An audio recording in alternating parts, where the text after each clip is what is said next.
September 1944. The forests of occupied France, near the town of Chambon-sur-Lignon. A woman limped through the darkness, moving as quietly as her wooden leg would allow. Behind her, German soldiers crashed through the undergrowth, their flashlights cutting through the night, their dogs barking as they picked up her scent. The Gestapo had been hunting her for 3 years. They had files on her that filled entire cabinets. They had circulated her photograph to every checkpoint, every police station, every informant network across occupied France. They called her the most dangerous of all Allied spies. They wanted her dead more than they wanted any other intelligence operative in Europe. Her name was Virginia Hall, and this was far from the first time the Nazis had tried to kill her. She adjusted the radio equipment in her pack, felt the reassuring weight of her pistol, and kept moving. Her wooden leg, which she called Cuthbert, ached with every step. The prosthetic had been poorly fitted, rubbed against her stump, created blisters that never fully healed. Walking on flat ground was painful. Climbing through mountainous terrain in the dark while being pursued by the Gestapo was agony. But Virginia Hall had never let pain stop her. She hadn't let it stop her when the hunting accident that took her leg had ended her diplomatic career. She hadn't let it stop her when the State Department rejected her appeals to return to service. She hadn't let it stop her when she'd convinced the British Special Operations Executive to send her behind enemy lines despite their doubts about whether a one-legged woman could survive in occupied territory. And she certainly wasn't going to let it stop her now. The German voices were getting closer. She could hear them coordinating, spreading out to cut off escape routes. They'd learned from previous failures. This time, they'd brought enough men to surround the entire area. This time, they were certain the Limping Lady spy wouldn't escape. They were wrong. Virginia Hall had survived in occupied France for 2 years, when the average life expectancy of a radio operator was 6 weeks. She had built resistance networks that sabotaged German operations across central France. She had arranged weapons drops, coordinated escape routes for downed Allied pilots, and organized raids that destroyed German supply lines.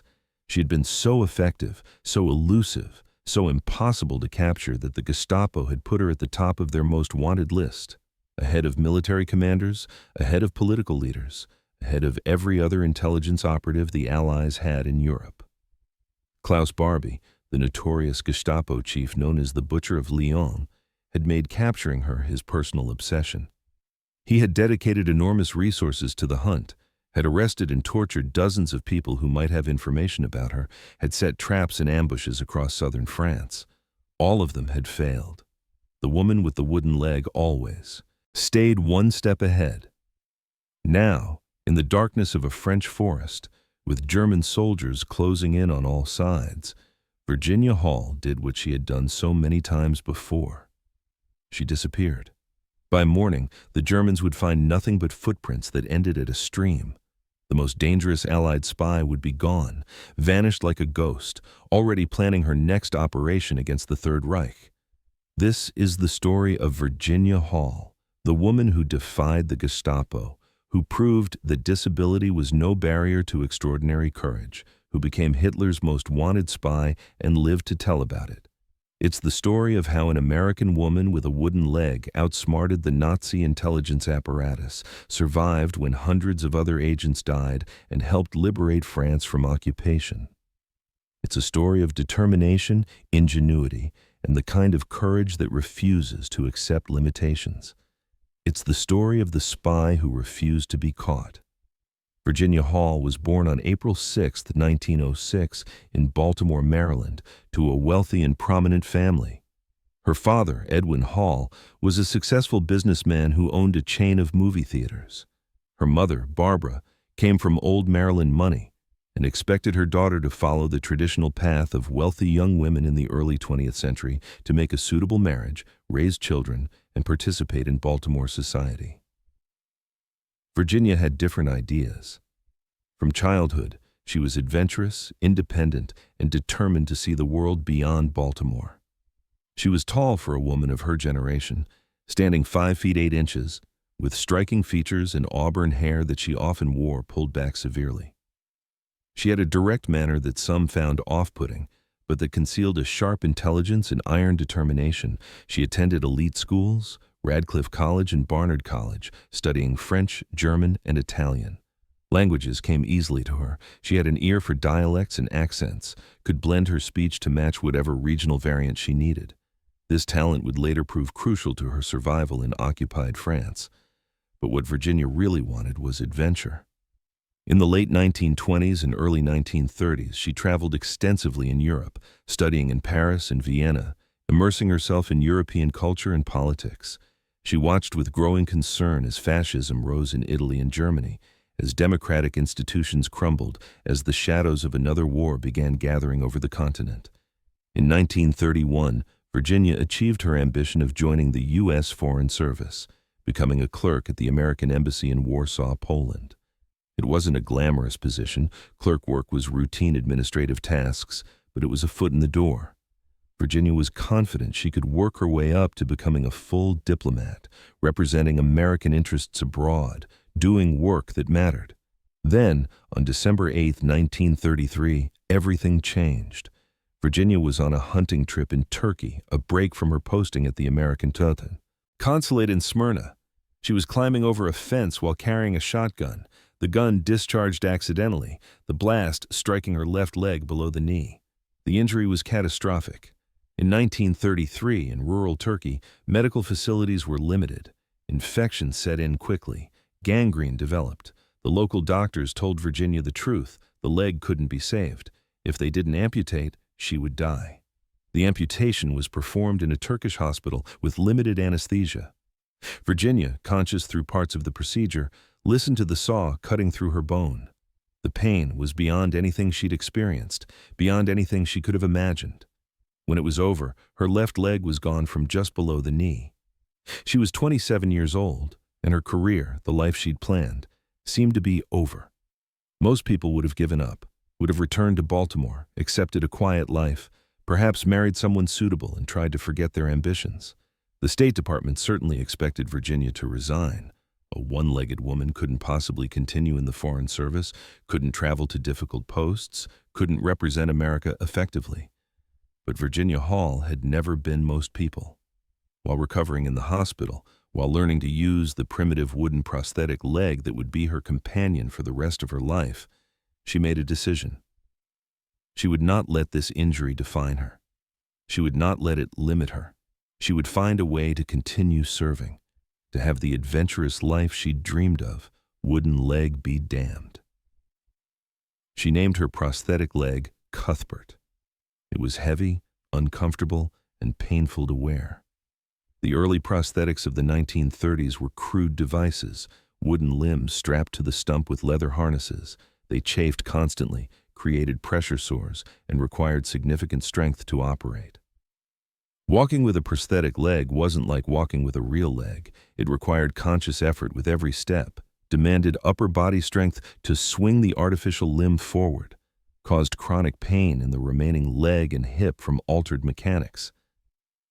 Virginia spent months learning to walk with Cuthbert, practicing until she could move with minimal limping, training herself to endure the pain without showing it. She was determined that her disability would be as invisible as possible, that people would see her capabilities rather than her limitations. In 1934, she returned to the Foreign Service, posted to Venice, then to Tallinn, Estonia. She performed her duties competently, earned good reviews from her superiors. But when she applied for promotion to Foreign Service officer to full diplomatic status, she was rejected. The reason given was her disability. The State Department's doctors declared that her amputated leg made her unfit for diplomatic service. Virginia appealed. She provided medical documentation showing she could perform all necessary duties. She pointed to her years of competent service, her language skills, her deep knowledge of European affairs. She argued that her disability was irrelevant to her ability to serve her country. The State Department was unmoved. In 1939, her final appeal was rejected. The official letter was polite but firm. Women with significant physical disabilities could not serve as Foreign Service officers. She could continue as a clerk if she wished, but she would never advance to the diplomatic career she'd worked toward. Virginia Hall left the State Department in 1939, bitter and angry. She had given them 8 years of service. She had overcome an injury that would have defeated most people. She had proven her capability again and again, and they had rejected her because of a wooden leg. She was 33 years old. War was coming. She could see that clearly. Nazi Germany had absorbed Austria and Czechoslovakia, was threatening Poland. The democracies were mobilizing, preparing for the conflict everyone knew was inevitable. Virginia wanted to serve, needed to serve. She had skills, languages, knowledge of Europe, and a burning desire to fight against the fascism she'd watched metastasize across the continent. But her own country had rejected her. So she went to France. When war broke out in September 1939, Virginia volunteered with the French ambulance service. She drove ambulances through the chaos of the German invasion in May 1940, evacuating wounded French soldiers as the Wehrmacht rolled across France. She was in Paris when the city fell, escaped south ahead of the German advance. After France's surrender, Virginia made her way to London. It was September 1940. Britain stood alone against Nazi Germany. London was being bombed nightly in the Blitz. The British Empire was fighting for survival. And Virginia Hall, the one-legged American woman who'd been rejected by her own country's diplomatic service, walked into the offices of the Special Operations Executive, Churchill's organization for conducting espionage, sabotage, and subversion in occupied Europe, and volunteered to become a spy. The Special Operations Executive, or SOE, had been created in July 1940 on Churchill's orders to, as he put it, set Europe ablaze. The organization recruited agents from across Britain and allied nations, trained them in espionage, tradecraft, weapons, explosives, sabotage, and parachuted them into occupied Europe to organize resistance and conduct operations against the Germans. SOE was desperate for agents, especially agents who spoke fluent French and knew France well. But they'd never recruited anyone quite like Virginia Hall. A woman, yes, SOE recruited women, recognizing that female agents could often operate more freely in occupied territory than men. But a woman with a wooden leg? An amputee who would struggle with the physical demands of parachute training, of hiking across mountains, of the constant movement that clandestine work required. The SOE recruiters were skeptical, Virginia was. Interviewed multiple times, questioned about her motivations, her capabilities, her understanding of the risks.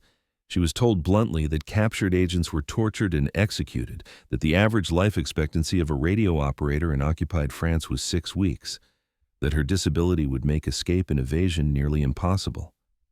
Virginia listened to all of this calmly, then asked when she could start training. The recruiters looked at each other, looked at this determined American woman, and decided to give her a chance. If she could complete the training, if she could prove she could handle the physical demands, they'd send her to France. Virginia threw herself into training with fierce intensity. She learned codes and ciphers, how to operate a radio set, how to create and maintain a cover identity, how to recruit and run agents, how to evade surveillance and escape capture. She learned to shoot, to handle explosives, to kill silently if necessary. The physical training was brutal. Virginia had to keep up with able-bodied recruits in long marches, obstacle courses, parachute training. Her stump bled regularly from the friction of the prosthetic harness. The pain was constant. Some nights she could barely sleep from the aching in her leg and hip. But she never complained, never asked for accommodations, never gave the instructors any reason to doubt her capabilities. She finished the training course in spring 1941, one of the few Americans and the only amputee to complete SOE's rigorous program. In August 1941, Virginia Hall was given her assignment. She would travel to Vichy, France, the unoccupied zone in southern France that was technically independent but actually controlled by a collaborationist French government working with the Germans. She would pose as a correspondent for the New York Post, using journalism as cover while actually building resistance networks, arranging escape routes for British soldiers and airmen trapped in France, and gathering intelligence. The mission was extraordinarily dangerous. Vichy France was crawling with Gestapo agents, with French collaborationist police, with informers and spies. Discovery would mean arrest, torture, and execution. Virginia's wooden leg made her distinctive, easy to identify and track. If the Germans learned that a one-legged American woman was operating as a spy, they would find her quickly. Virginia understood all of this. She boarded a ship for Spain in August 1941, traveled overland to Vichy, France, and began her career as one of the most effective Allied intelligence operatives of World War II. She was 35 years old, armed with a cover story, a radio set, a pistol, and the determination to prove that a woman with a wooden leg could do what many able-bodied men could not. She would spend the next 3 years behind enemy lines, building networks, running operations, and staying one step ahead of the Gestapo agents who desperately wanted her dead. She would become so effective, so dangerous to German operations, that Klaus Barbie himself, the most feared Gestapo officer in France, would make capturing her his personal obsession. The Germans would call her the Limping Lady, the most dangerous of all Allied spies. They would hunt her across France, would dedicate enormous resources to finding her, would torture and kill dozens of people in their attempts to locate her. They would never succeed. Virginia Hall, the woman with the wooden leg, would survive when hundreds of other agents died. She would help build the resistance that would rise up to help liberate France. And she would do it all while dealing with constant pain, with a prosthetic leg that limited her mobility, with the knowledge that her distinctive gait made her instantly identifiable. This is how she did it. Virginia arrived in Vichy, France in late August 1941, establishing herself in Lyon, the capital of the unoccupied zone. Lyon was a center of resistance activity, home to numerous underground groups opposing both the German occupation and the collaborationist Vichy government. It was also crawling with police and intelligence agents looking for exactly the kind of activity Virginia was there to organize. Her cover as a journalist for the New York Post was perfect. Journalists had legitimate reasons to ask questions, to meet with diverse people, to travel around the region. Virginia rented an apartment, obtained the necessary press credentials from Vichy authorities, and began filing occasional stories to establish her cover. But her real work was building an intelligence network. She made contact with existing resistance groups, identified potential recruits, began organizing cells of agents who could gather intelligence, conduct sabotage, and assist Allied operations. She was careful, methodical, paranoid about security. She used multiple aliases, never stayed in one place too long, constantly varied her routines to avoid surveillance. The wooden leg was a constant challenge. In public, Virginia walked with a cane to help support Cuthbert and minimize her limp. She wore long skirts and trousers that concealed the prosthetic. She studied her gait in mirrors, practiced walking in ways that made the limp less obvious. But she couldn't hide it entirely. People who observed her carefully would notice the slight hitch in her step, the way she favored her right leg. This meant Virginia had to be constantly alert to surveillance, had to know if she was being followed or watched. She became expert in tradecraft, the techniques spies use to detect surveillance and shake pursuit. She would shop in markets with multiple exits, enter buildings through one door and leave through another, use reflective surfaces to watch behind her without turning around. She also had to manage the physical pain. Cuthbert was primitive, even by 1940 standards, a heavy wooden limb that rubbed constantly against her stump. By the end of each day, her stump was raw and bleeding. She would return to her apartment, remove the prosthetic, clean and bandage her wounds, and steel herself to put it back on the next morning. But Virginia established herself quickly as one of SOE's most effective agents in France. By the end of 1941, she had recruited dozens of sub-agents, established safe houses across the Lyon region, created systems for passing messages and moving people. She arranged escape routes for Allied airmen shot down over France, helped dozens of pilots evade capture and return to England. She also began organizing sabotage operations. Working with French resistance groups, Virginia helped plan and coordinate attacks on German supply lines, rail yards, communication facilities. The operations were small-scale but effective, disrupting German operations and forcing them to divert resources to security. Most importantly, Virginia was surviving. She had been in occupied territory for months, operating under constant danger of discovery, and she was not only surviving but thriving. The doubts that SOE instructors had expressed about whether a one-legged woman could operate effectively in the field were being thoroughly disproven. Then, In December 1941, everything changed. The Japanese attacked Pearl Harbor. The United States entered the war. Virginia Hall, the American spy operating in Vichy, France, suddenly became even more valuable and even more exposed. The United States entering the war meant several things for Virginia. On one hand, she was no longer a citizen of a neutral country. If captured, she couldn't claim American neutrality. She would be treated as an enemy combatant, which in practice meant torture and execution.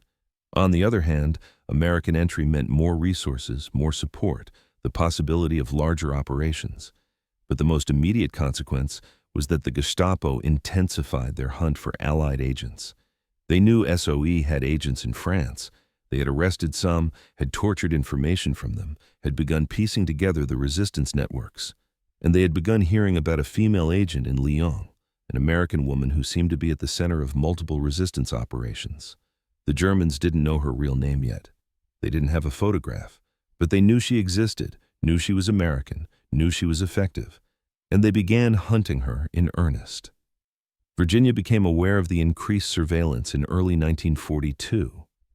Her agents reported seeing more Gestapo officers in Lyon, more checkpoints, more searches. Several of her contacts were arrested. Under torture, some of them talked, giving the Germans information about the resistance networks. The Gestapo was closing in. Virginia knew she needed to be more careful, needed to assume that the Germans had some information about her operations. She changed departments, altered her routines, cut contact with anyone who might be compromised. In February 1942, her caution was proven necessary.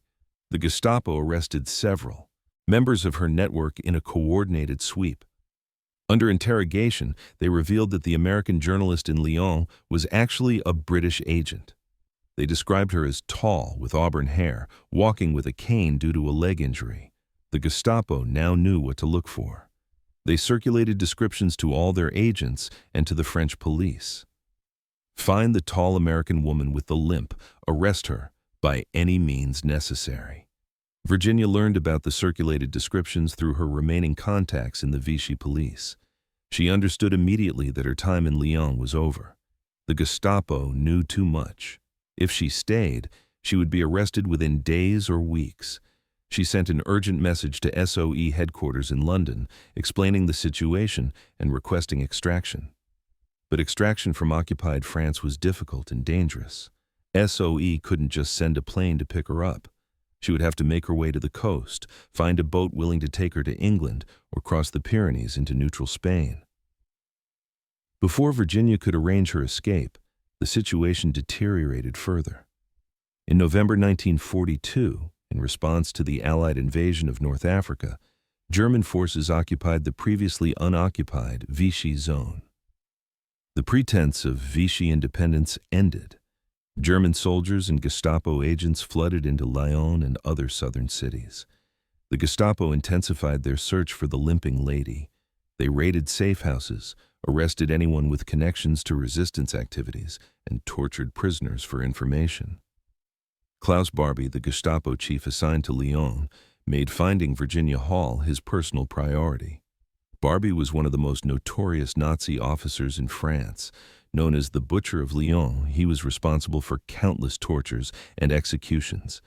He was intelligent, ruthless, and utterly dedicated to destroying the French resistance, and he became obsessed with capturing the American spy who had operated successfully in his territory for over a year. The Gestapo circulated wanted posters describing the Limping Lady.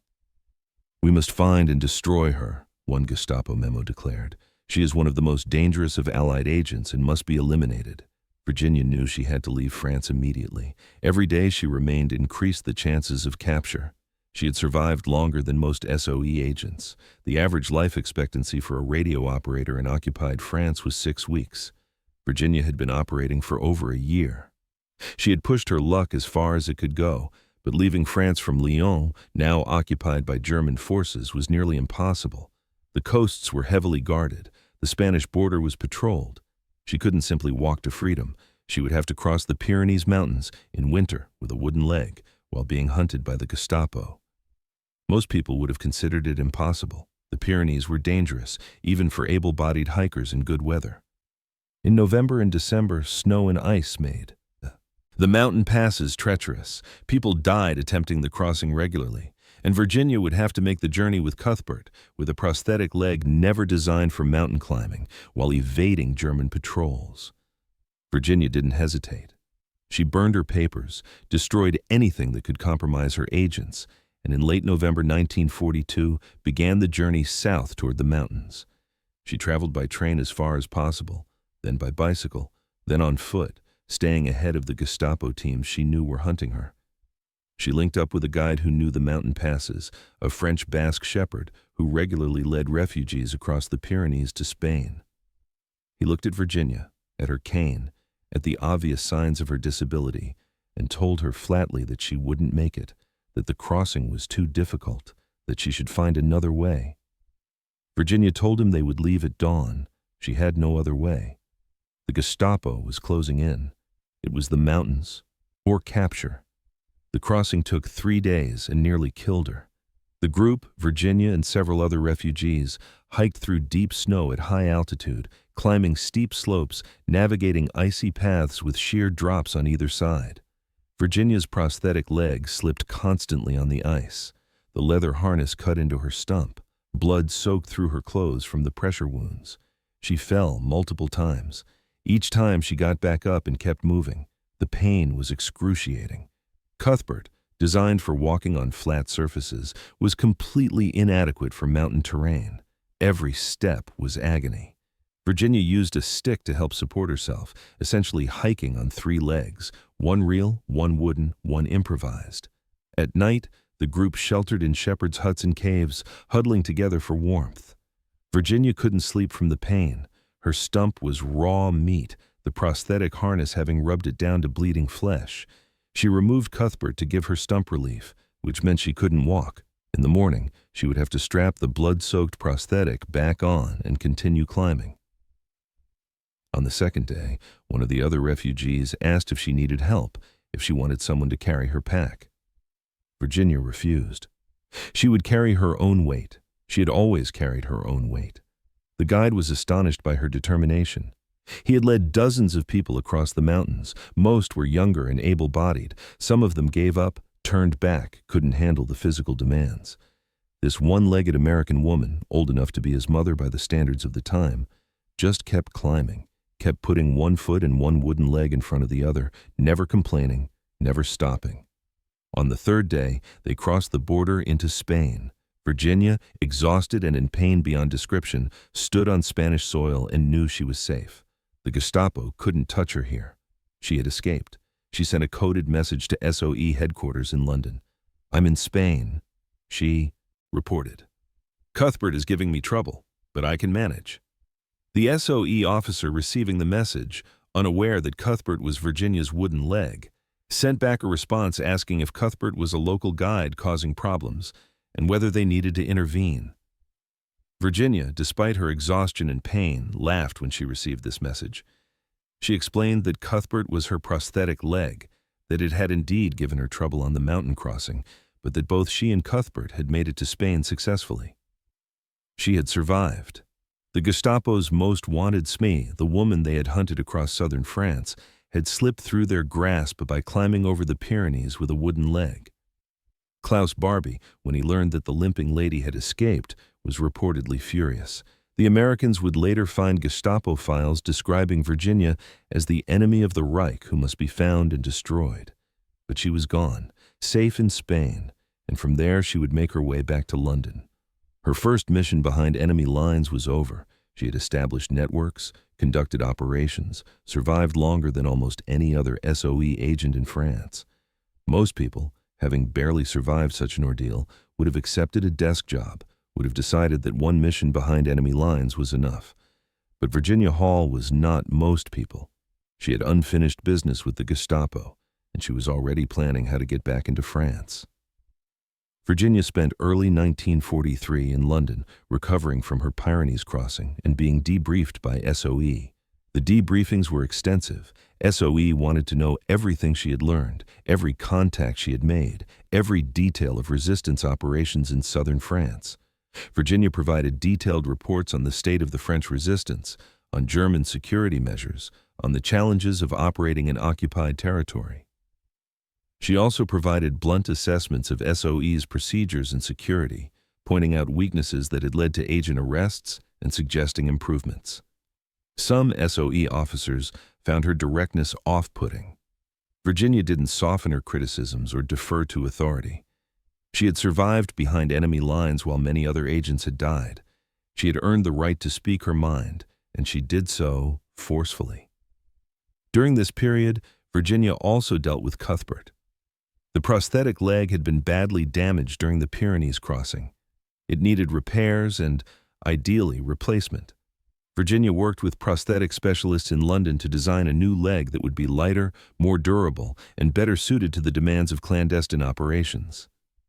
The new prosthetic, while still primitive by modern standards, was an improvement. It was slightly lighter and had better padding at contact points. Virginia spent weeks relearning to walk with the modified prosthetic, adapting her gait, building up her endurance. But even as she recovered physically, Virginia was planning her return to France. She knew the Gestapo, had her description, knew they were looking for the Limping Lady. Going back would be extremely dangerous, but the work wasn't finished. The resistance needed support. The Allied invasion of France would need intelligence and sabotage to succeed. Virginia approached SOE about returning to France. The SOE officers were reluctant. They had nearly lost her once. They knew the Gestapo was actively hunting her. Sending her back seemed like sending her to certain capture and death. But Virginia was insistent. She knew France, knew the resistance networks, spoke fluent French with regional dialects. She was one of SOE's most experienced and effective agents. She needed to go back. The discussion went on for months. SOE wanted to send her, but worried about her safety. Finally, a solution emerged. Virginia would transfer to the American Office of Strategic Services, the OSS, America's newly created intelligence agency. The OSS was building its own networks in France. As an American agent rather than a British one, Virginia would have different cover, different protocols, different networks to access. Virginia agreed to the transfer. In March 1944, she officially became an OSS agent. The Americans gave her a new cover identity. She would pose as an elderly French peasant woman, using makeup and clothing to appear older than her 38 years. She would dye her hair gray, wear peasant clothing, and shuffle when she walked to disguise her limp as general old age infirmity rather than a specific prosthetic leg gait. It was a clever disguise. The Gestapo was looking for a tall, middle-aged American woman who walked with a cane due to a leg injury. They weren't looking for an elderly French peasant woman shuffling around the countryside. In March 1944, Virginia was infiltrated back into France, this time landing on a beach in Brittany from a British motor torpedo boat. She was carrying radio equipment, false papers identifying her as Marcelle Montaigne, an elderly widow from Alsace, and instructions to establish OSS networks in central France in preparation for the Allied invasion. The invasion, everyone knew, was coming soon. The Allies were building up massive forces in England. The liberation of France was imminent. Virginia's mission was to organize resistance forces, conduct sabotage operations, and gather intelligence that would support the invasion when it came. She made her way to the Haute-Loire region in central France, a rural, mountainous area where the resistance was strong and German presence was lighter than in major cities. She contacted local resistance leaders, established her cover as an elderly widow who had returned to the countryside to escape the dangers of the cities. The disguise was effective. Virginia, made up to appear 20 years older, dressed in shabby clothing, shuffling with an exaggerated limp that suggested general frailty rather than a specific prosthetic leg, looked nothing like the descriptions the Gestapo had circulated. German soldiers and French police saw an old woman, not a spy. But beneath the disguise, Virginia was building an extensive intelligence network. She recruited locals who could observe German movements and report back. She identified targets for sabotage. She arranged for weapons and explosives to be parachuted in from England. She coordinated with multiple resistance groups, helping them organize and preparing them for the uprising that would follow the Allied invasion. She also resumed radio operations, broadcasting intelligence back to OSS headquarters in London. This was the most dangerous part of her work. The Germans had radio detection equipment that could locate transmitting radios. Radio operators had to transmit quickly, then move immediately to avoid being caught. Virginia developed a system of constantly moving transmission sites. She would set up her radio in a different location each time, broadcast for just a few minutes, then pack up and move. She used barns, abandoned houses, forest clearings, anywhere she could set up the antenna and transmit without being observed. The physical demands were enormous. Virginia was hiking across mountainous terrain with a wooden leg, carrying a radio set and battery that weighed about 35 pounds, constantly moving to avoid detection. The prosthetic leg chafed constantly. Her stump was perpetually inflamed. But she kept moving, kept transmitting, kept building the networks that would support the liberation. The landscape of central France was both her ally and her enemy. The mountains and forests provided cover, places where she could hide and operate without being easily observed. But the terrain was brutal for someone with a prosthetic leg. The paths were steep, rocky, uneven. Every step required concentration and effort. Falls were common and dangerous. A broken prosthetic or serious injury to her remaining leg would leave her helpless. Virginia learned to navigate the terrain with remarkable skill. She memorized routes, knew which paths were safest, where the ground was most stable. She used walking sticks for support, sometimes two at once when the terrain was particularly difficult. She became expert at reading the ground ahead, at anticipating where Cuthbert might slip or catch. The local resistance members who worked with her were initially skeptical of this elderly woman, who claimed to be an American intelligence agent. Some thought she was delusional, perhaps a confused old woman who had mixed up reality with fantasy. Others suspected she might be a German plant, a spy sent to infiltrate their networks. But Virginia quickly proved herself. She knew codes and procedures that only a genuine Allied agent would know. She had radio equipment and could communicate directly with London. Most convincingly, she demonstrated tactical and operational knowledge that no civilian could possess. She taught them proper security procedures, showed them how to conduct surveillance, how to plan operations, how to gather intelligence effectively. One resistance leader, a former French Army sergeant named Henri Tardivat, later recalled his first meeting with Virginia. An old woman shuffled into our headquarters, hunched over, moving slowly, looking like someone's grandmother. We almost turned her away. Then she stood up straight, dropped the accent, and spoke to us in perfect French, explaining in precise military terms what we were doing wrong with our security. Within 5 minutes, we understood we were in the presence of someone extraordinary. The old woman's disguise was brilliant. No German would look twice at her. As spring 1944 progressed, Virginia's network expanded rapidly. She was recruiting agents, establishing supply caches, coordinating between different resistance groups that had previously operated independently. She was turning a loose collection of resistance cells into an organized network capable of conducting coordinated operations. The OSS was impressed by her reports. The intelligence she was gathering on German troop movements, supply lines, and defensive positions was detailed and accurate. Her assessments of local resistance capabilities were realistic and useful for planning. She was proving, once again, that she was one of the most effective intelligence operatives the Allies had in France. But the work came at a physical cost. The constant movement, the need to hike across mountains with radio equipment, the stress of operating under constant danger of discovery, all took their toll. Virginia's stump was chronically inflamed from the friction of the prosthetic. She developed infections that she treated herself with whatever medical supplies she could obtain. The pain was constant and severe. At night, after a day of hiking and operations, Virginia would find whatever shelter she could, a barn, an abandoned building, sometimes just a cave or rock overhang. She would remove Cuthbert and examine her stump, cleaning wounds, applying what little medication she had, massaging the damaged tissue. The stump was a mass of scar tissue, pressure sores, and chronic inflammation. By medical standards, she should have been in a hospital receiving treatment, not hiking through mountains conducting espionage operations.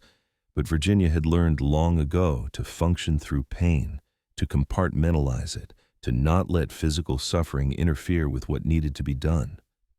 She would sit in the darkness, tending her wounds, and plan the next day's operations. Sleep was fitful and brief. Dawn would come, and she would strap Cuthbert back on, transform back into the elderly peasant woman, and continue her work. The isolation was also difficult. Virginia was operating alone, without the team support that many intelligence operatives had. She couldn't fully trust anyone, couldn't reveal her true identity even to her closest resistance contacts. She lived under constant stress, knowing that one mistake, one slip of her. Cover. One moment of inattention could mean capture, torture, and death. The loneliness of espionage work is rarely discussed, but it's one of the hardest aspects. Virginia couldn't write letters home, couldn't talk about her real life or her real work with anyone. She was playing a role constantly, never able to fully relax, always maintaining her cover. The psychological strain of this continuous deception, combined with the physical demands and constant danger, would have broken most people. But Virginia endured. She had survived too much, come too far to give up now. The Allied invasion was coming. Her work would help make that invasion successful, would help liberate France, would help defeat the Nazis who had hunted her across Europe. That purpose sustained her through the pain, the loneliness, the fear. In late May 1944, Virginia received a coded message from OSS headquarters. The invasion was imminent. She was to prepare her networks for immediate activation. When the invasion came, the resistance would conduct coordinated operations to disrupt German communications and supply lines, to create chaos in the German rear areas, to support the Allied advance. Virginia intensified her preparations. She distributed weapons and explosives that had been parachuted in.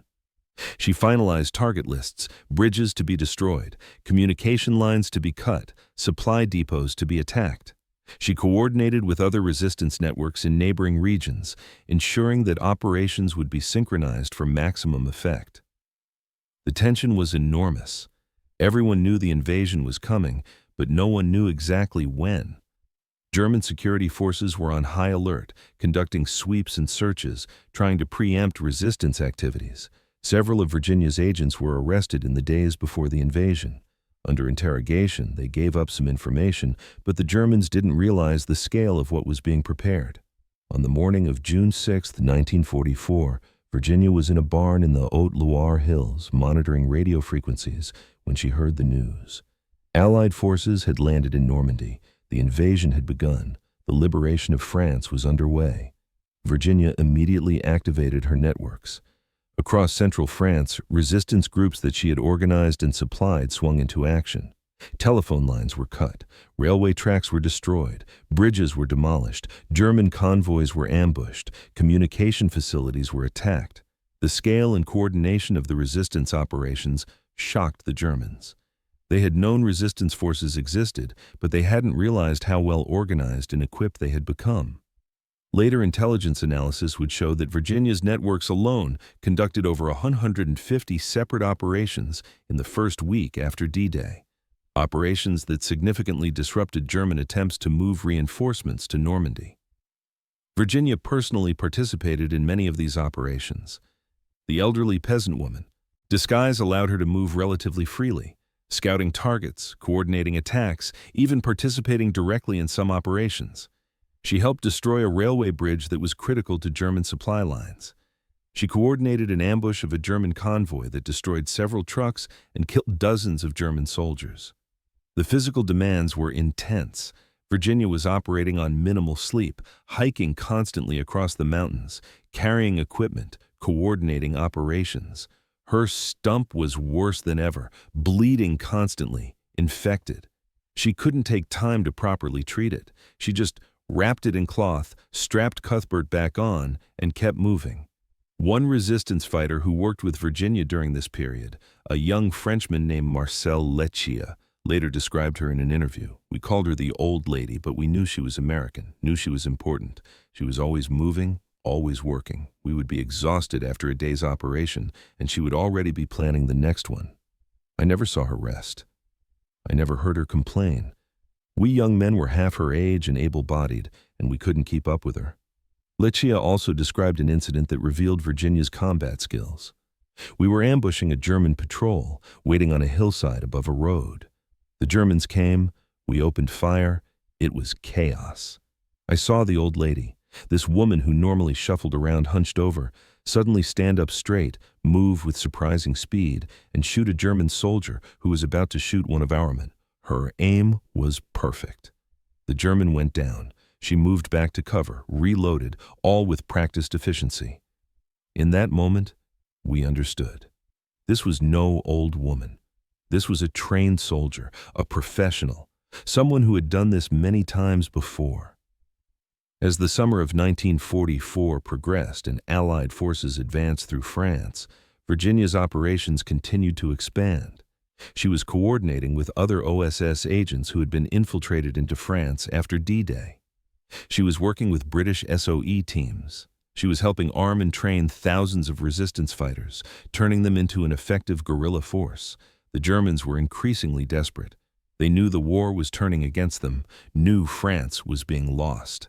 They intensified their security operations, conducting brutal reprisals against resistance activities.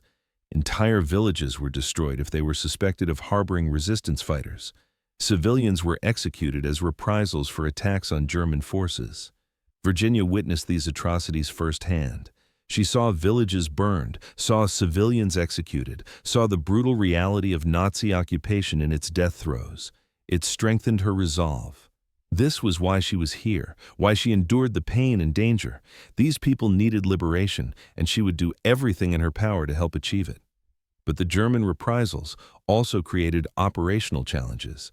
Resistance activities put civilian populations at risk. Virginia had to balance the military necessity of attacks on German forces with the humanitarian costs to French civilians. It was an impossible calculus, and she struggled with the moral implications of decisions that might result in civilian deaths. In July 1944, Virginia coordinated one of the largest resistance operations in central France. Intelligence indicated that a German armored column was moving through the region, trying to reach the Normandy front.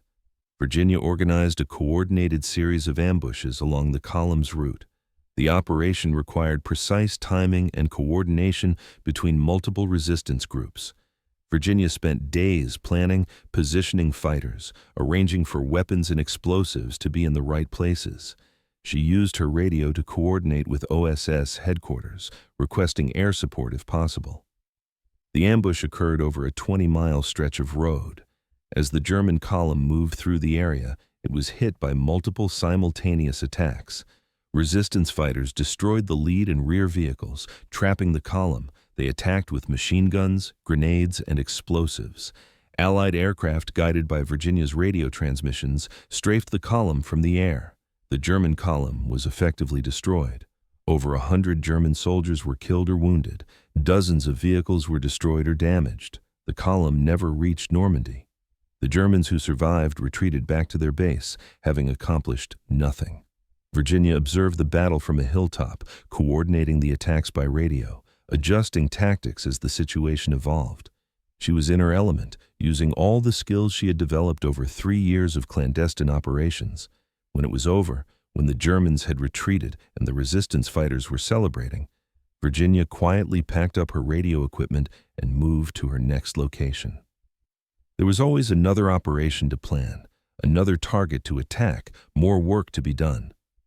The success of operations like this one brought Virginia to the attention of German intelligence once again. They didn't know it was the same Limping Lady they had hunted in Lyon 2 years earlier. The elderly peasant woman disguise was too effective. But they knew that someone was coordinating resistance operations in the Haute-Loire region with unusual effectiveness. They began trying to infiltrate the resistance networks, trying to identify the leadership so they could arrest and eliminate them. Virginia was aware of the German counterintelligence efforts. She tightened security, limited who had access to operational information, constantly moved to avoid being located. She also became more cautious about radio transmissions, aware that the Germans were trying to locate her by tracking her broadcasts. The cat and mouse game between Virginia and German intelligence intensified through August 1944. The Germans came close several times.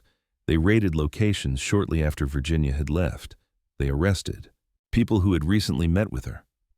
But they never quite caught her. The elderly peasant woman always seemed to be one step ahead. Part of Virginia's success was her understanding of German tactics and procedures. She knew how they conducted investigations, how they tracked suspects, what mistakes people made that led to their capture. She had studied German intelligence methods during her SOE training and had learned more through 3 years of practical experience. This knowledge kept her alive. She also benefited from increasing German desperation and disorganization. As Allied forces advanced and France was progressively liberated, German intelligence services became less effective. Communication between different German units broke down. The Gestapo was increasingly focused on escaping France rather than hunting resistance fighters. The German security apparatus that had been so dangerous in 1942 was fragmenting and failing by late 1944. In late August 1944, Allied forces liberated the Haute-Loire region. American troops, advancing from the south after landing in southern France in Operation Dragoon, reached the areas where Virginia had been operating. The German forces retreated, and suddenly, after months of operating behind enemy lines, Virginia was behind friendly lines. The liberation brought mixed emotions. Virginia was relieved that the danger had passed, that she no longer had to maintain her cover, that she could stop the constant movement and stress. But she also felt a sense of loss. The work that had defined her existence for 3 years was suddenly over. The purpose that had sustained her through pain and danger was achieved. Virginia made contact with American military units, identifying herself as an OS officer. The initial reception was skeptical. An elderly French peasant woman claiming to be an American intelligence officer seemed unlikely. But Virginia produced her credentials, spoke in English, and provided intelligence that only a genuine OS officer would possess. The American officers quickly realized they were dealing with someone extraordinary. Virginia provided detailed briefings on German forces in the region, on the state of local resistance networks, on targets that still needed to be dealt with. Her intelligence was invaluable for the continuing advance through France. One American colonel, after receiving a briefing from Virginia, later wrote in his report, "The agent known as Diane, code name for Virginia Hall, provided the most comprehensive and accurate intelligence on enemy forces that I received from any source during the campaign. Her knowledge of the area, the local resistance capabilities, and German dispositions was encyclopedic. She also demonstrated a tactical understanding that would do credit to a trained staff officer. That this intelligence came from a woman operating alone behind enemy lines for months is remarkable. That she accomplished this while dealing with a prosthetic leg is nearly unbelievable." As American forces consolidated control over the region, Virginia's role shifted from operative to coordinator and advisor. She helped American intelligence officers understand the complex landscape of French resistance politics, introduced them to key resistance leaders, facilitated cooperation between American forces and local resistance groups. She also participated in the debriefing of German prisoners, using her language skills and intelligence training to extract information. Her German was fluent, and she understood German military organization and terminology. Several captured German officers made the mistake of underestimating the shabby-looking woman questioning them, only to find themselves outmaneuvered by someone who understood their own military better than they did. In September 1944, Virginia received orders to report to OSS headquarters in Paris, which had been liberated in late August.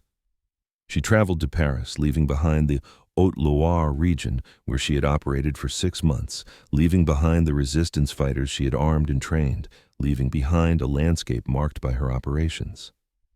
The trip to Paris was strange for Virginia. For the first time in years, she could travel openly, without disguise, without fear of German checkpoints. She could speak English without worrying about being overheard. She could be herself rather than playing a role. But the transition was difficult. After years of operating under extreme stress, in constant danger, always alert, always cautious, suddenly being safe felt wrong. Virginia found herself constantly checking for surveillance, planning escape routes, maintaining operational security even though she was now in liberated territory. The habits of espionage, the constant vigilance, couldn't be turned off like a switch. In Paris, Virginia was debriefed extensively by OSS officers. They wanted to know everything about her operations in the Haute-Loire, about the state of the resistance, about German forces and their capabilities. Virginia provided detailed reports, once again demonstrating the comprehensive intelligence gathering she had conducted while operating behind enemy lines. She also learned the full extent of her impact. The operations she had organized and coordinated had destroyed significant German supplies and equipment, had delayed German reinforcements from reaching the Normandy front, had tied down German security forces that might otherwise have been used elsewhere. Her intelligence had helped Allied air forces target German positions effectively. Her work training and arming resistance fighters had created a guerrilla force that had made the German occupation increasingly untenable. Senior OS officers discussed awarding Virginia another decoration, possibly promoting her. But Virginia deflected these discussions. She didn't want recognition or advancement. She wanted another mission. The war against Germany was still ongoing. American forces were fighting their way into Germany itself. There was still work to be done. Virginia volunteered for operations in Austria, where the OSS was trying to build intelligence networks and support resistance groups as Allied forces approached from the west and south. Austria, part of the German Reich since the 1938 Anschluss, was a difficult intelligence environment. The population was more pro-German than in France. Gestapo presence was heavy. Operating there would be extremely dangerous. Virginia's OSS superiors were reluctant. She had taken enormous risks, had survived when so many others had died. She had earned the right to safe assignments, perhaps training new agents, perhaps working in analysis. Sending her into Austria seemed like tempting fate, but Virginia insisted. She knew the terrain, knew how to operate in hostile territory, spoke fluent German. She was one of the few OSS officers with the experience and skills for Austrian operations. After considerable debate, OSS headquarters approved her assignment. In late 1944, Virginia traveled to northern Italy, which was being used as a staging area for operations into Austria. She spent the winter of 1944 and 1945 working with OSS teams conducting cross-border intelligence operations, helping establish networks inside Austria, coordinating with local resistance groups. The work was different from France, but drew on the same skills. Virginia's experience building networks, recruiting agents, coordinating operations, all translated to the new environment. She was older now, 40 years old, and the years of stress and physical demands had taken their toll. But she was still effective, still capable, still willing to take risks that others hesitated to accept. The OSS operations in Austria contributed to the final defeat of Nazi Germany, providing intelligence on German defenses, supporting resistance activities, preparing for the final Allied advance. Virginia participated in these operations until Germany's surrender on May 8, 1945. When the war in Europe ended, Virginia Hall had been serving behind enemy lines in one capacity or another for nearly 4 years. She had operated in France and Austria under constant danger of capture and death. She had survived multiple close calls with German intelligence services. She had built networks, organized operations, gathered intelligence, and directly contributed to the Allied victory. She was 40 years old, exhausted physically and emotionally, dealing with chronic pain from her prosthetic leg, and wondering what came next. The war that had defined her life for 6 years was over. The enemy she had fought so hard against was defeated. What did a spy do when there were no more enemies to spy on? The answer would prove complicated and in some ways disappointing. Virginia Hall returned to the United States in September 1945, 4 months after Germany's surrender. She sailed into New York Harbor on a troop ship filled with servicemen and women returning from the European theater. As the ship approached the dock, as the skyline of New York came into view, Virginia felt a complex mixture of emotions. Relief that the war was over, that she had survived, exhaustion from years of constant stress and danger, and uncertainty about what her life would be now that the mission that had defined her for 4 years was complete. The OSS had recommended Virginia for the Distinguished Service Cross, the military's second highest award for valor, given only for extreme gallantry and risk of life in actual combat. The citation described her as one of the most effective and courageous agents who served with OSS in occupied France, whose networks and operations contributed significantly to the liberation of France, and whose willingness to return to enemy territory despite being actively hunted by the Gestapo demonstrated extraordinary valor. President Harry Truman approved the award. Virginia was invited to the White House for a ceremony where the president would personally present her with the Distinguished Service Cross. It would be a public recognition of her extraordinary service, a moment when America would honor the spy who had defied the Gestapo, the woman who had operated behind enemy lines longer than almost any other agent, the disabled woman who had proven that physical limitation was no barrier to extraordinary courage. Virginia declined the public ceremony. She asked that the award be presented privately, without press or publicity. She didn't want the recognition, didn't want to be celebrated as a hero. She had done her job, she told OSS officials. That was enough. The attention would be uncomfortable and unnecessary. Her OSS superiors were puzzled by her reticence. Most people who received the Distinguished Service Cross were proud of the honor, wanted their families and communities to know of their achievements.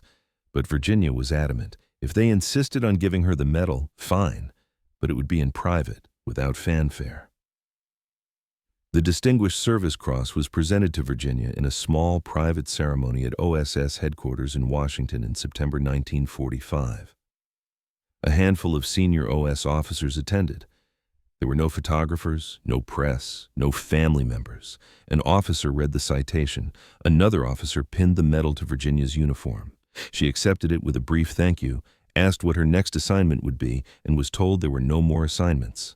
The OSS was being disbanded. The Office of Strategic Services, America's wartime intelligence agency, was being shut down now that the war was over. President Truman had decided that the United States didn't need a permanent peacetime intelligence service. The thousands of men and women who had served in OSS during the war were being sent home to resume civilian lives. Virginia, at 40 years old, found herself unemployed. Her skills, espionage, sabotage, building clandestine networks, were not obviously transferable to civilian work. What job would hire a middle-aged woman whose primary experience was spying on Nazis? She considered her options. She could try to return to the State Department, the organization that had rejected her because of her disability in 1939. Surely now, with her proven record of service under the most demanding conditions imaginable, they would accept her.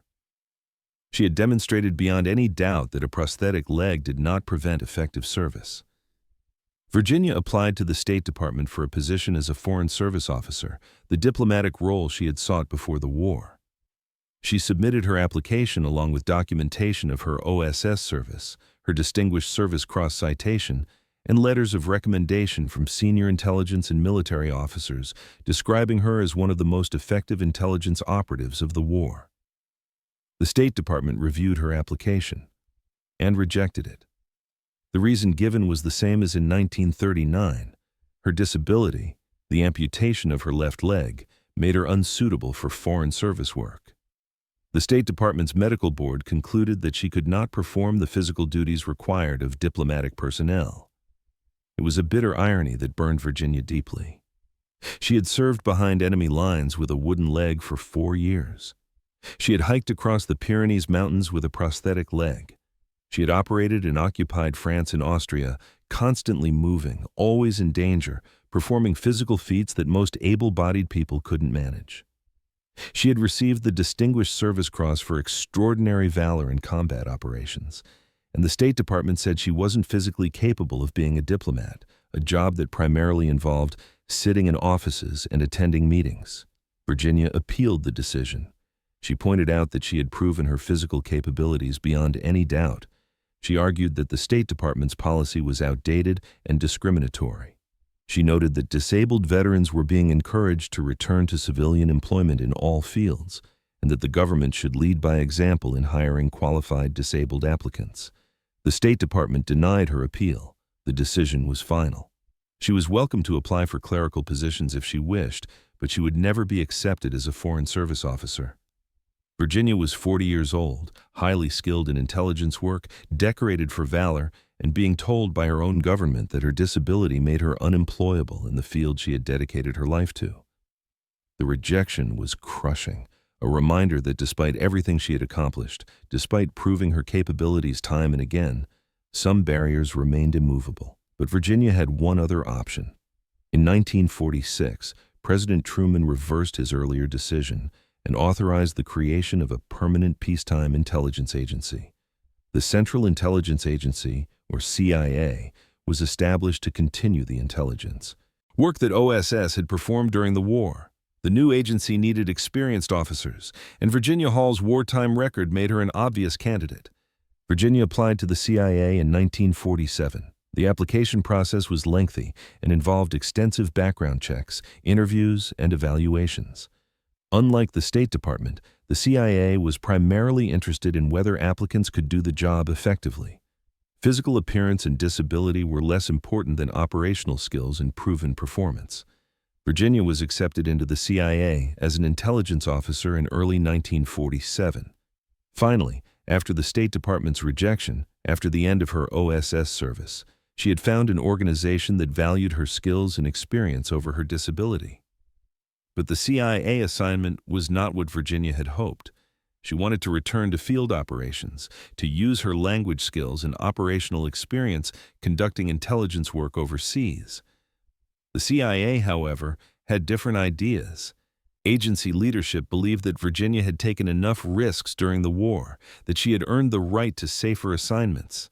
Moreover, they were concerned that her face might be known to Soviet intelligence officers, many of whom had formerly worked with German intelligence services and might have access to old Gestapo files describing the Limping Lady. Instead of field operations, Virginia was assigned to analytical work. She would work at CIA headquarters in Washington, analyzing intelligence reports, writing assessments, supporting operations from a desk rather than conducting them in the field. It was important work, certainly. Intelligence analysis is crucial to effective operations. Virginia's experience gave her insights that few analysts possessed. She understood how intelligence was gathered in the field, knew the limitations and challenges of clandestine operations, could assess the reliability of sources and reports based on her own operational experience.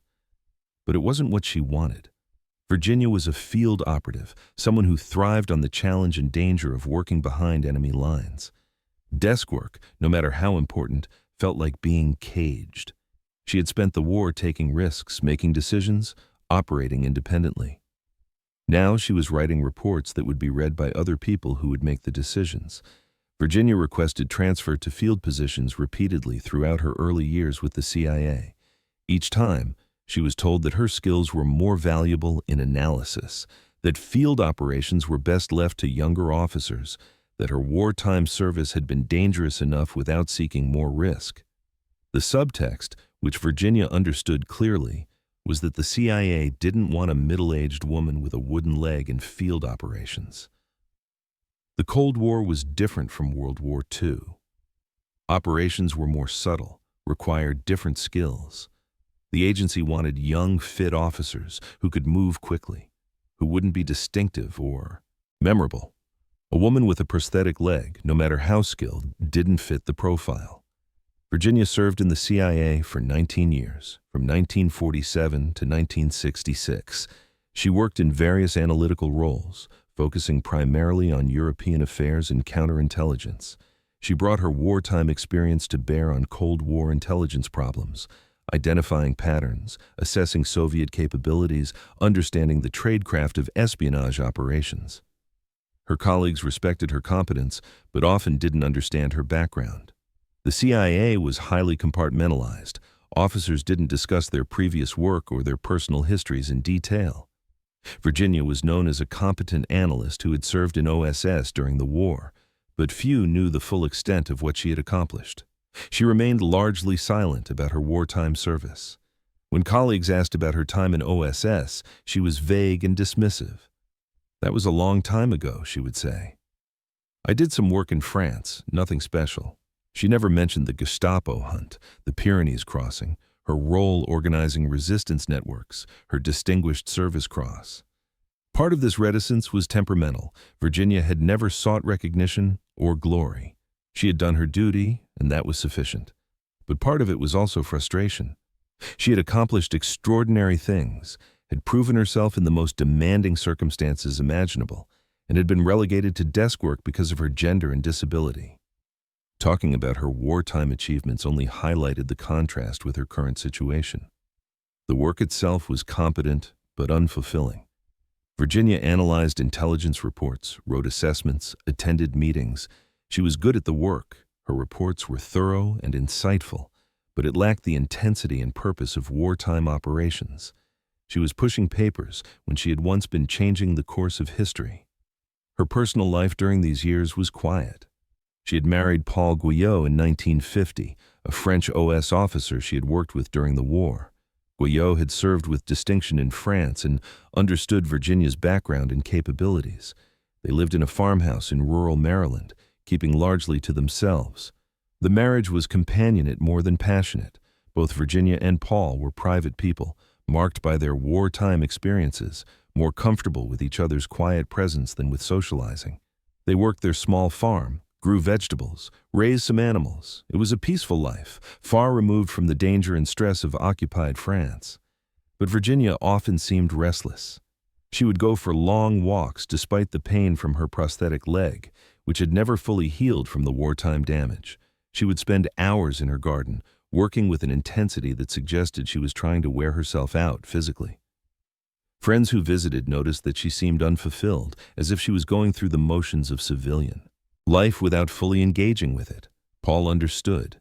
He had his own struggles adjusting to peacetime. They didn't talk much about the war. It was too painful, too close. But they understood each other's silences. Both of them had done extraordinary things during the war and were now living ordinary lives. The contrast was difficult. Virginia continued working for the CIA through the 1950s and into the 1960s. She received good performance reviews, was regarded as a solid analyst, but never advanced to senior positions. The CIA in this era was deeply sexist. Senior positions were almost exclusively held by men, and Virginia's gender was as much a barrier to advancement as her disability had been to fieldwork. She watched as younger male officers, often with less experience and fewer accomplishments, were promoted past her. She saw men who had spent the war in safe positions advance to leadership roles, while she, who had risked her life repeatedly behind enemy lines, remained in mid-level analytical positions.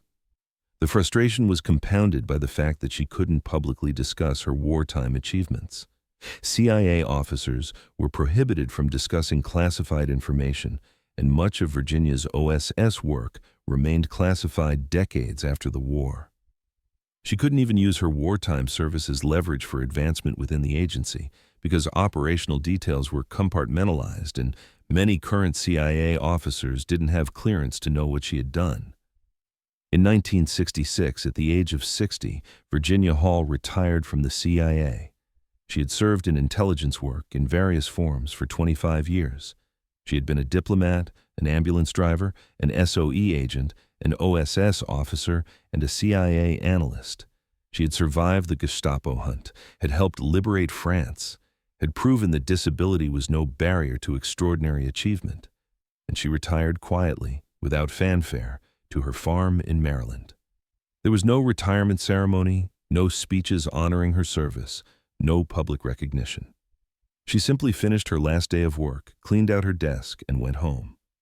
Retirement was initially disorienting. Virginia had spent most of her adult life in service of one kind or another. Suddenly having no mission, no purpose beyond daily life on the farm, left her feeling unmoored. She threw herself into farm work, spent long hours maintaining the property, but it wasn't enough to fill the void. Paul noticed her struggles. He suggested she write about her experiences, create a memoir that could eventually be published after classification restrictions expired. Many former intelligence officers were doing this, preserving their stories for future generations. Virginia refused. She had no interest in writing about herself, no desire to relive those years, no need for recognition or validation. The work had been done. It was over. She wanted to move forward, not dwell on the past. But the past wouldn't leave her alone. As the years passed, as historians began researching OSA and SOE operations, Virginia's name started appearing in academic works. Researchers discovered the Gestapo files describing the Limping Lady. They found OSS reports documenting her operations. They interviewed resistance members who had worked with her, who told stories of the extraordinary American woman with the wooden leg. Gradually, Virginia Hall's story began to emerge from the classified files and personal memories into public knowledge. Journalists started contacting her, asking for interviews. Historians wanted to include her in their books. The French government reached out about awarding her honors for her service to France. Virginia declined most of these approaches. She gave a few brief interviews, provided minimal information, and made clear she wasn't interested in publicity. She had done her duty. She would tell persistent journalists. Many people served during the war. Many did more than she had. There was nothing special about her service that warranted attention. This was characteristic Virginia Hall humility, but it was also inaccurate. Her service had been special, had been extraordinary. Few agents had operated behind enemy lines as long as she had. Fewer still had accomplished as much. And none had done it while dealing with the physical limitations of a prosthetic leg. But Virginia refused to see herself as extraordinary. She had done what needed to be done, what the circumstances required. That others thought it remarkable was their business, not hers. In the 1970s, as Virginia entered her 70s, recognition began coming whether she wanted it or not. The French government awarded her the Croix de Guerre with Palme, one of France's highest military honors. Several towns in France where she had operated made her an honorary citizen. Resistance veterans organized tributes to the American woman who had helped liberate their country. Virginia accepted these honors with grace, but continued to deflect attention. When French officials praised her courage and accomplishments, she would thank them and immediately redirect conversation to the French resistance members who had risked even more, who had fought in their own occupied country, who deserved the real recognition. The French, who understood the culture of the resistance and the reticence of those who had served, respected her modesty. But they also insisted on honoring her. She had helped save France. That was not something to be forgotten or minimized. American recognition was slower in coming. Virginia's CIA service kept her story relatively unknown in the United States. The few Americans who knew about her were either fellow intelligence officers, bound by classification, restrictions, or historians specializing in OSS operations, a narrow field with limited public readership. This began changing in the 1980s as classification restrictions on World War II intelligence operations were progressively lifted. More OSS files became available to researchers. More comprehensive histories of SOE and OSS were published. Virginia Hall's name appeared more frequently, usually in contexts that made clear she had been one of the most effective Allied intelligence operatives of the war. In 1982, Virginia Hall died at her home in Maryland at the age of 76. The cause was heart failure, though the decades of stress and physical hardship had taken their toll on her health long before. She died quietly, at home, attended by Paul and a few close friends. Her obituary in the New York Times was brief. It mentioned that she had served in intelligence during World War II and had been awarded the Distinguished Service Cross. It noted she had been one of the few American women to receive such a high decoration for valor. But it provided few details about what she had actually done, what she had accomplished, how extraordinary her service had been. Most Americans reading that obituary had no idea who Virginia Hall was or why she mattered. She was just another World War II veteran passing away, one of thousands dying each year as that generation aged. Her name meant nothing to the vast majority of Americans. But in France, particularly in the regions where she had operated, Virginia Hall's death was mourned as the loss of a hero. French newspapers ran detailed obituaries explaining her wartime service. Resistance veterans organized memorial services. The French government issued a statement praising her courage and contribution to French liberation. The town of Le Chambon-sur-Lignon, where Virginia had operated extensively in 1944, erected a memorial plaque. It read, in French, "In memory of Virginia Hall, American agent of the OSS, who fought for the liberation of France with extraordinary courage. The people of Le Chambon will never forget." Similar memorials appeared in other French towns. Streets were named after her. Schools studied her story as part of lessons on the resistance and liberation. To the French, Virginia Hall was a hero whose service would be remembered and honored. In the United States, recognition came more slowly, but eventually came. In the 1990s and 2000s, as more comprehensive histories of women in World War II were published, As the role of female intelligence operatives became better understood, Virginia Hall's story reached wider audiences. Books were written about her, documentaries were produced, articles appeared in major publications explaining who she was and what she had accomplished. Slowly, Americans learned about the woman with the wooden leg who had been Hitler's most wanted spy, who had defied the Gestapo for years, who had helped liberate France. The story resonated particularly with disability rights advocates.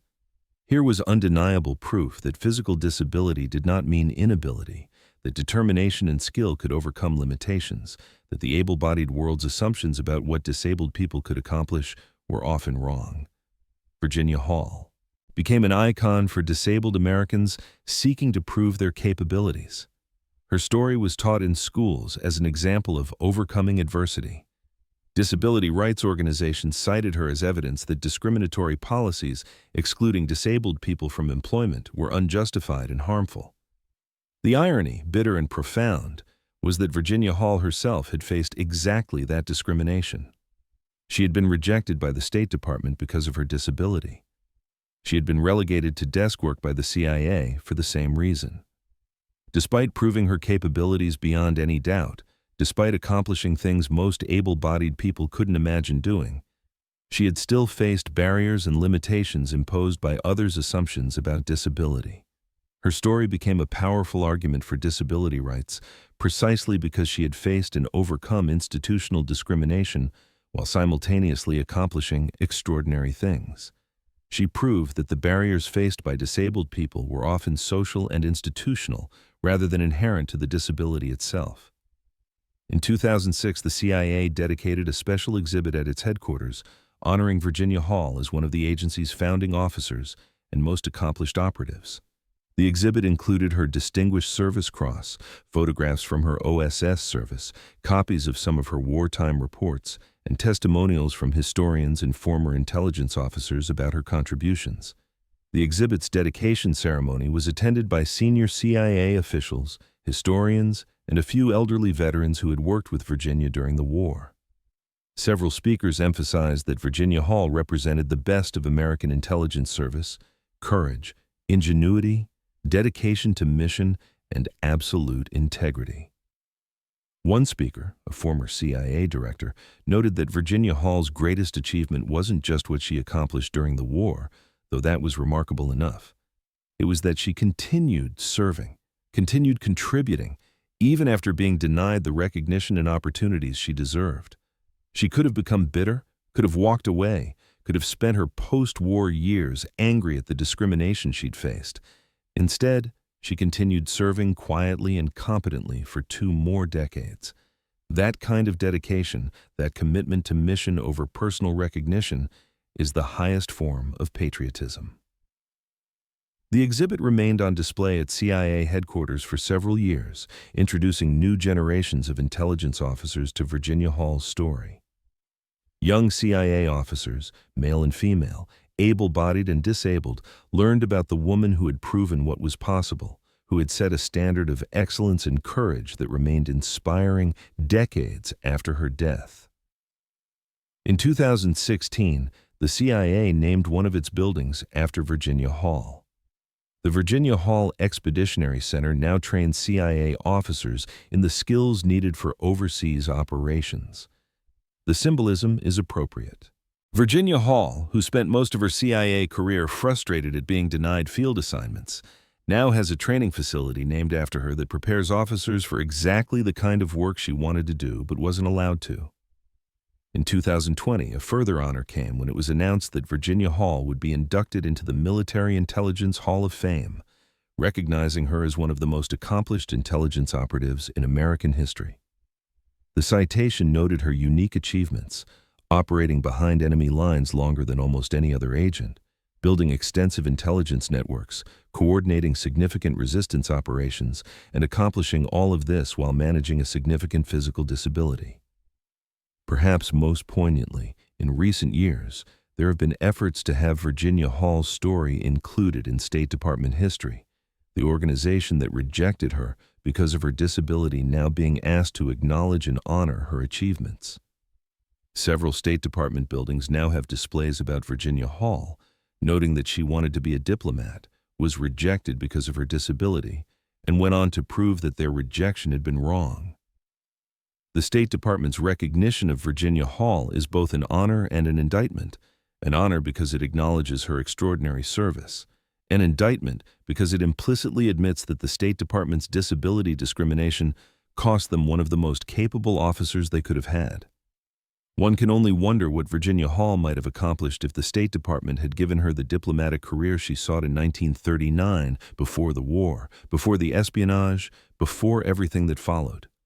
But perhaps things happened as they needed to. If Virginia Hall had been accepted by the State Department, she would have spent the war in some embassy, writing reports and attending diplomatic functions. She wouldn't have joined SOE. She wouldn't have gone to occupied France. She wouldn't have built the resistance networks that helped liberate France.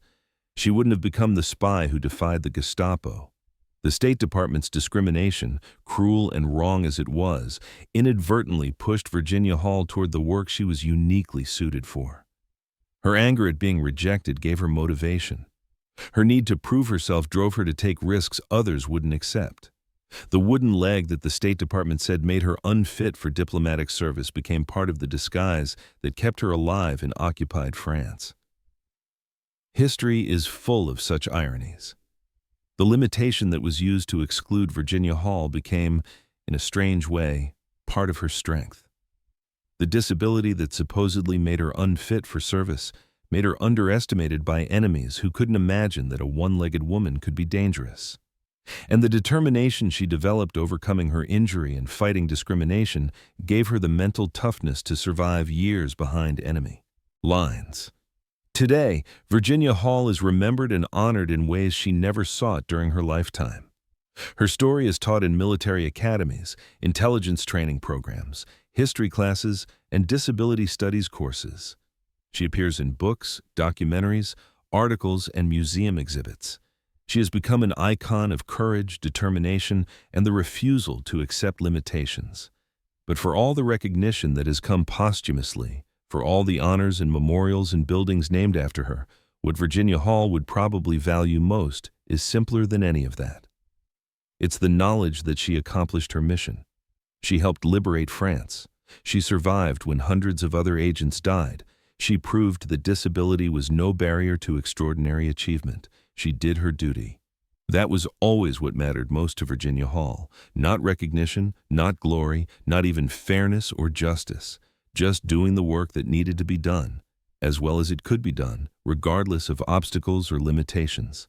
The Gestapo called her the most dangerous of all Allied spies.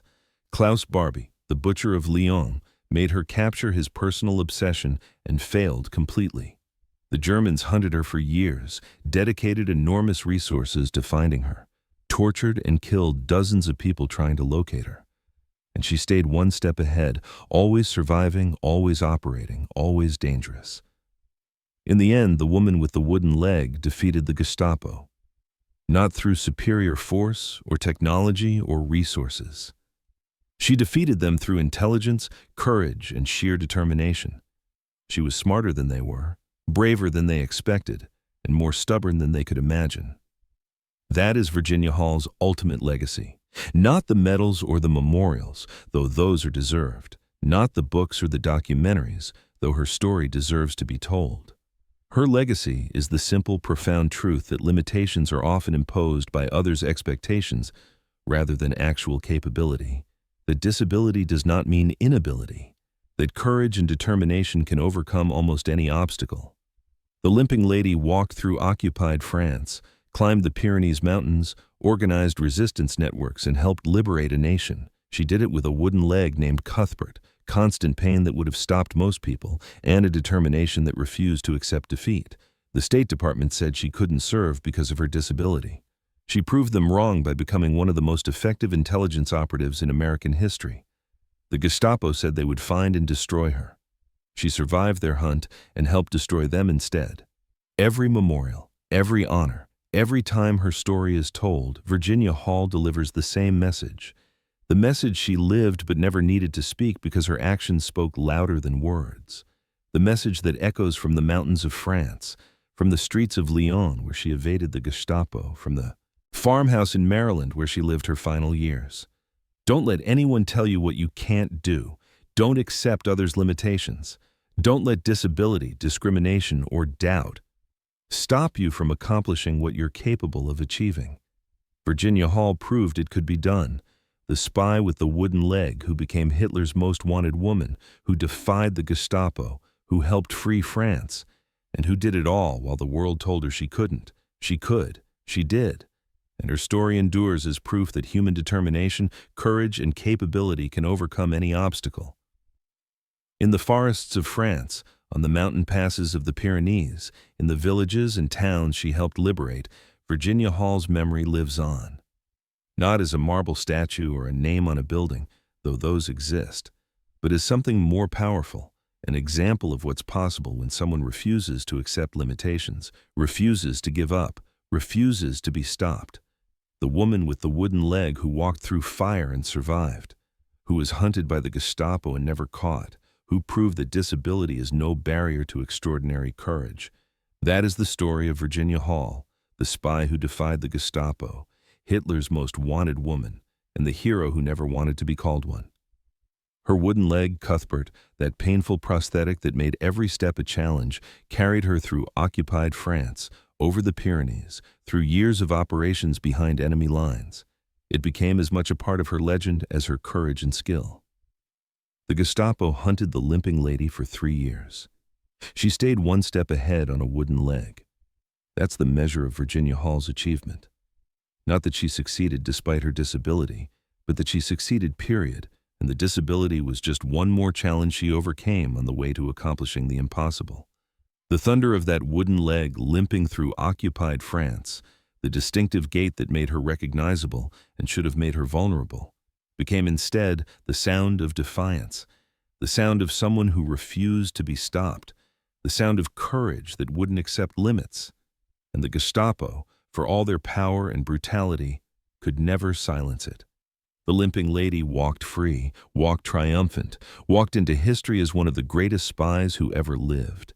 That is the legacy of Virginia Hall, the woman who proved that nothing, not disability, not discrimination, not the Gestapo itself, could stop someone who refused to be stopped. She walked with Cuthbert through occupied France and into legend. And her story remains, decades after her death, as powerful and inspiring as the day she climbed the Pyrenees on a wooden leg and escaped the Gestapo one more time. The spy who defied the Gestapo, Hitler's most wanted woman, and the hero the world needed even if she never needed the recognition. That was Virginia Hall, and her story will never be forgotten.